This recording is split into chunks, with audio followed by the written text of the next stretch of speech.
5 साल की उम्र में ही राजू की माँ गुजर गई थी। उसके बाद राजू के पिता ने दूसरी शादी कर ली। अब राजू की जिम्मेदारी उसके पिता और सौतेली माँ पर थी। तो राजू की सौतेली माँ बहुत अच्छी औरत थी। उन्होंने राजू की देखभाल में कोई कमी नहीं छोड़ी थी। राजू की अच्छे से अच्छे स्कूल में पढ़ाई से लेकर उसकी हर एक ख्वाहिश को पूरा किया था। वह उससे बहुत प्यार करती थी, लेकिन राजू उनसे बेहद नफरत करता था। जबकि उसकी माँ ने सौतेला जैसा व्यवहार भी नहीं किया था। उन्हें हमेशा डर रहता कि शायद राजू इस नफरत के कारण कोई गलत कदम ना उठा ले, इसलिए वह उसकी हर एक बात मानते थे। उसे खुश रखने के लिए सब कुछ किया करते थे। लेकिन राजू 20 साल का समझदार युवक होने के बावजूद भी उसकी नफरत में कोई कमी नहीं आई थी। और एक दिन जिसका डर था वही हुआ। एक रात राजू घर में रखे हुए सारे पैसे और अपनी माँ के जेवर लेकर भाग गया। अब 1 साल बाद राजू मुंबई में एक अपार्टमेंट में रह रहा था। अब वह मुंबई का एक जाना माना चोर बन चुका था। उसने बहुत सी चोरियां की पर कभी पकड़ा नहीं गया। वह चोरियां करते हुए सुंदर सुंदर लड़कियों को फंसाकर उनसे शादी करने का नाटक रचाकर उनकी संपत्ति हड़प लिया करता था। इस तरह उसने ना जाने कितनी लड़कियों को अपने प्यार में धोखा दिया था। राजू कई सालों तक मुंबई, पुणे तथा अन्य शहरों में अपने कारनामे दिखा रहा था। उसके कारनामों से पुलिस तंग आ चुकी थी। एक दिन राजू मुंबई एयरपोर्ट पर खड़ा था। उसने वहां पर हीरों के व्यापारी सेठ धनीलाल को देखा। उसके हाथ में कीमती हीरे का बैग था। राजू कई दिनों से धनीलाल पर नजर रखे हुए था और आज उसे हीरे चुराने का मौका मिल गया था। बड़ी ही चालाकी से उसने वह चुरा ली, लेकिन हीरे चुराते वक्त एक छुपे हुए सीसीटीवी कैमरे में कैद हो गया, जिस वजह से पुलिस को उसका असली चेहरा मिल गया था। इस चोरी के बाद राजू ने ठान लिया था कि वह आगे से चोरी के साथ सारे गलत काम बंद करके एक अच्छा जीवन बिताएगा।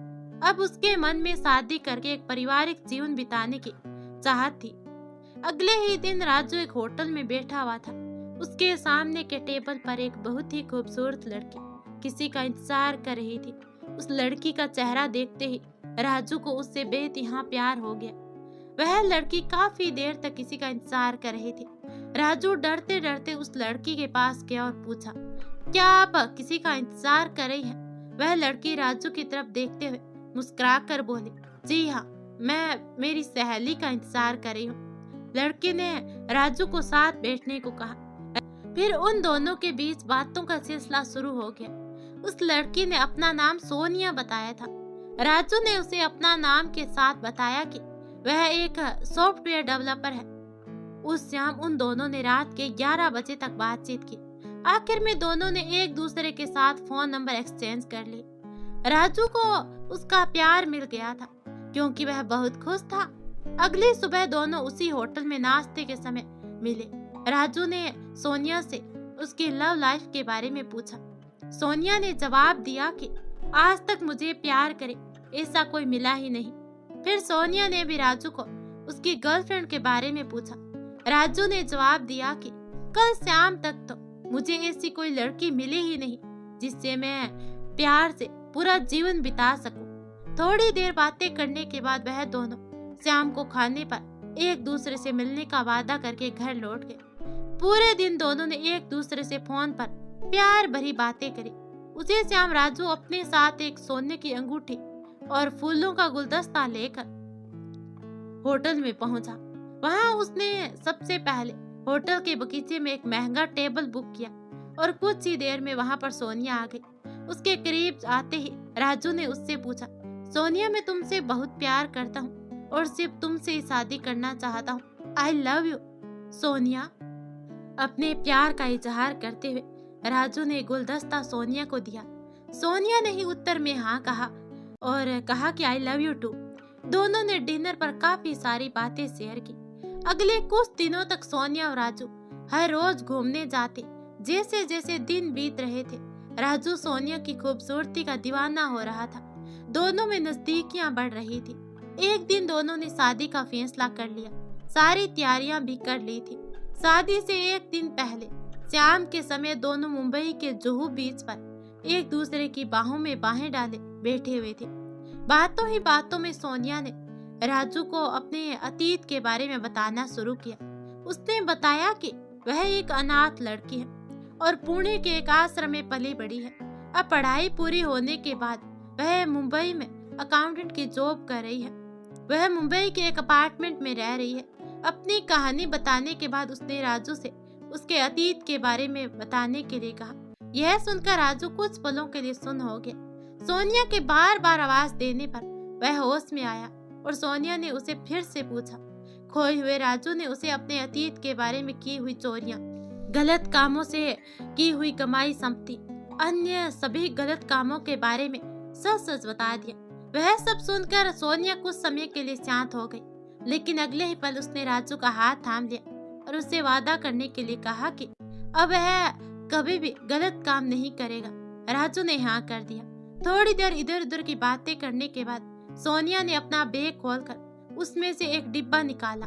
उस डिब्बे में समोसे थे जो सोनिया ने अपने हाथों से बनाए हुए थे। राजू ने वो समोसे बड़े प्यार से खाए। कुछ देर समुद्र किनारे की ठंडी हवा खाने के बाद राजू को अस्वस्थ महसूस होने लगा। साथ ही उसे चक्कर भी आने लगा था। इसलिए सोनिया ही राजू को घर छोड़ने आई। राजू को बिस्तर पर लेटाने के बाद तुरंत ही वह सो गया।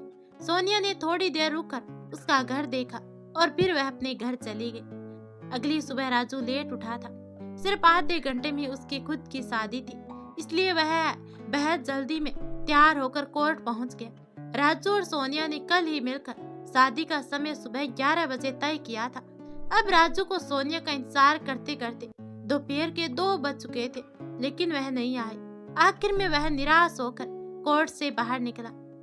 राजू जब अपने कार से जा रहा था तब रास्ते में उसे वो सब लड़कियां एक एक करके नजर आ रही थी जिनको राजू ने अपने प्यार के जाल में फंसाकर लूटा था। मानो उसका अतीत धीरे धीरे उसके करीब आ रहा था। उन लड़कियों के चेहरे देख देख कर घबराहट के मारे राजू पसीना पसीना हो गया। उसकी गाड़ी सीधा जाकर एक होटल की पार्किंग में रुकी। होटल में उसने 1 कप चाय ऑर्डर की, लेकिन वह उसे पीने के लिए नहीं रुक सका क्योंकि होटल में भी उसे वह सब लड़कियां दिख रही थी। वो नजारा देखकर राजू बहुत डर गया था और अपने घर चला गया था। राजू जब घर पहुंचा उसे अपना अतीत याद आने लगा। उसके घर के अंदर जाते ही वह सबसे पहले अपनी संपत्ति जांचने लगा, लेकिन उसकी अलमारी में से जमीन और घर के कागजात तथा घर में छिपा हुआ पैसा, सोना तथा उसने हाल ही में चुराए हुए हीरे सब कुछ गायब थे। यहाँ तक कि उसका बैंक अकाउंट भी खाली हो चुका था। राजू अब सिर पकड़कर बैठ चुका था। तभी उसके घर की डोरबेल बजी। राजू ने जब दरवाजा खोला तो सामने सोनिया खड़ी थी। वह दुल्हन के ड्रेस में नहीं, पुलिस की वर्दी में थी। सोनिया के साथ एक पुलिस की टीम भी थी जो राजू को गिरफ्तार करने के लिए आई थी। उसे पुलिस की वर्दी में देखकर राजू चौंक गया और कुछ ही देर में राजू के हाथ में हथकड़ियां थी और उसके सामने सोनिया बैठी थी। सोनिया ने आवाज देकर उन सभी लड़कियों को अंदर बुलाया जिन जिनको राजू ने अपने प्रेम के जाल में फंसाकर धोखा दिया था। फिर सोनिया ने अपनी कहानी बतानी शुरू की। सोनिया ने बताया कि उसका असली नाम मिराली है और वह एक पुलिस ऑफिसर है। राजू की एयरपोर्ट वाली चोरी के बाद पहली बार उसका चेहरा कैमरे की पकड़ में था। वह चेहरा इन सभी लड़कियों के बताए गए चेहरे से मेल खाता था। राजू को सजा देने के लिए और उसकी चोरी से कमाई हुई दौलत को वापस जब्त करने के लिए पुलिस ने मिराली को सोनिया बनकर राजू को पकड़ने के लिए भेजा। कल शाम समुद्र किनारे पर राजू ने अपने गुनाह की कबूली देने के बाद मिराली ने उसे नींद की दवा वाले समोसे खिलाए थे। आखिर में राजू को घर में लाकर सुलाने के बाद उसके घर में से पैसे और जमीन व घर के कागजात भी मिराली ने ही निकाले थे। राजू ने जब जुहू बीच पर अपने गुनाह कबूल कर दी थी उस समय मिराली ने एक छुपे कैमरे में रिकॉर्ड भी कर लिया था। अंत में सारे सबूतों के आधार पर राजू को सजा मिल गई थी। तो गाइस, इस तरह से ये कहानी खत्म हो गई। इस कहानी से आपको क्या सीख मिलती है मुझे कमेंट में जरूर बताना। धन्यवाद। आपके पास ही कोई अपनी कोई लव स्टोरी है तो आप मुझे ईमेल पर सबमिट कर सकते हैं।